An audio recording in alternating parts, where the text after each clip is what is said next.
আষাঢ়ের বিরামহীন বৃষ্টিতে অপরিহার্য অনুষঙ্গ হয়ে উঠেছে রং-বেরঙের ছাতা।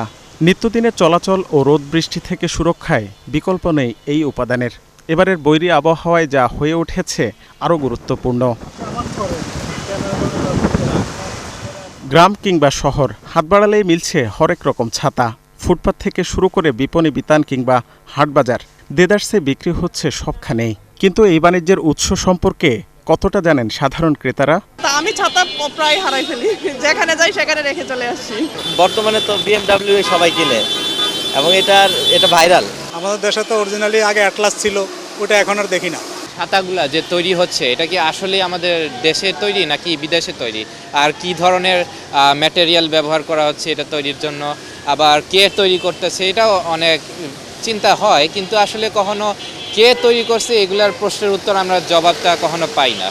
BMW, মার্সিডিজ বেঞ্জ সহ বড় বড় সব ব্র্যান্ডের ছাতা এখন পাওয়া যাচ্ছে বাজারে, যদিও এর প্রায় সবই তৈরি হচ্ছে স্থানীয়ভাবে। তবে কাঁচামাল আনতে হচ্ছে চীন কিংবা ভারত থেকে আমদানি করে, কেননা সরকারি উদ্যোগের অভাবে গড়ে উঠছে না ব্যাকওয়ার্ড লিঙ্কেজ শিল্প। জোড়াতালি দিয়ে কিছু ব্র্যান্ড তৈরি হলেও তা এগোতে পারছে না নকল পণ্যের দৌরাত্ম্যে। প্রত্যেকে যার যার নামের উপরে BMW করছে, কারণ BMW এত বেশি চলে, জনগণ তো আর বুঝে না BMW নামের উপরে চলতেছে। তো সবাই সব ব্র্যান্ডই BMW করে, আমরাও করছি। পুরোটাই চায়না থেকে আইনে এখানে আমরা খালি অ্যাসেম্বলি করতে ওরা সেল করতেছি। এখানে তো আমাদের কোনো ক্রেডিট হচ্ছে না। এখন আমরা যদি এখানে অ্যাসেম্বলি করতে পারতাম সমস্ত কিছু না, তখন বাংলাদেশের একটা আমাদের ক্রেডিট হইতো, আমাদের সবার জন্য, শ্রমিকদের জন্য, আমাদের সবার জন্য ভালো হতো। বর্তমানে বাজারে সবচেয়ে বেশি চাহিদা ফোল্ডিং ছাতার। এক্ষেত্রে BMW লোগোযুক্ত ছাতার ছড়াছড়ি সর্বত্র। দোকানিরা বলছেন চাহিদার সঙ্গে বেড়েছে দামও। এক একটি ছাতার জন্য গুনতে হচ্ছে অন্তত 105 টাকা, অথচ এক বছর আগেও যা ছিল অন্তত 20% কম।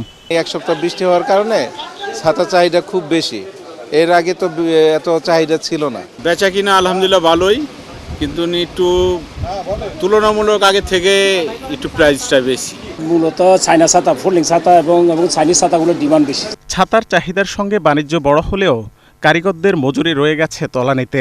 1000 টাকা আয় করতে কাজ করতে হচ্ছে রাত দিন। পুরান ঢাকার এই কারখানায় চলছে বাংলা মডেলের ছাতা তৈরির কাজ। শুধুমাত্র এসব ছাতার লোহার শিক, প্লাস্টিক বা কাঠের হাতল স্থানীয়ভাবে তৈরি হলেও আধুনিক ছাতার শতভাগ কাঁচামাল আসে চীন থেকে, যার চাহিদা প্রতিনিয়ত বাড়ছে।